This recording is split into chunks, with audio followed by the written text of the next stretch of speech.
खुलुमबाय दिनै मागो दमासि मागो दमासिनि बयनिसिमबो गाहाम हामलायथि बावहरबाय मागो दमासि फोरबोनि गेजेराव लानानै फैदों बोथोरनि मोनसे रादाब भारतारि बोथोर बिगियान बिफाना फोसावदों मोनसे गोनां रादाब आसामाव मागो दमासि फालिथाया अखाजों बुंफबनाय जागोननि इयुन रादाब होदों आइएमडिआ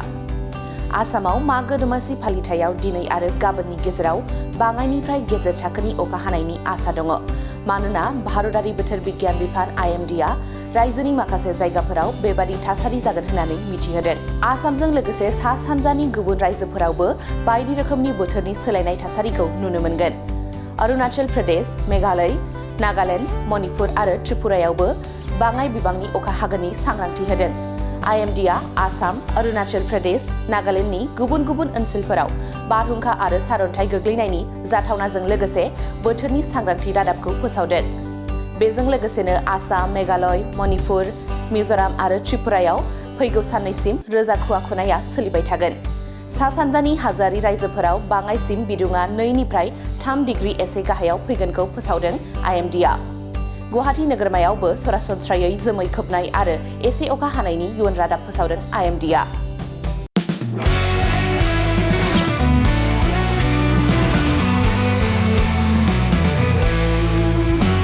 नोंथांनि जिउआव जायखिजाया खामानियावनो हेंथा नुजाथिदों नामा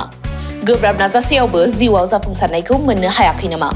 जुदि नोंथाङा बेफोर बायदि जेंनाफोरजों मोगा-मोगि जानांदोंब्ला बे खेबनिफ्राय जिंगासिनांगौ गैलिया मुलुग दरबाराव तन्त्र मन्त्रनि थाखाय बयनिख्रुइबो मुंदांखासिन थावनियानो जादों मायां मायांखौ साधु बिद्यानि रायजो होननानैबो मिथिनाय जायो बे मायांनिफ्रायनो तान्त्रिकनि सोलोंथाइ लानानै फैदों मुंदांखा रबि कबिराजआ बिथांनिफ्राय नोंथाङा नोंथांनि जिउनि गासिबो रोखोमनि जेंना जेंसिफोरखौ सुस्रांनानै लानो हागोन बिसि फिसायनि गेजेराव जेंना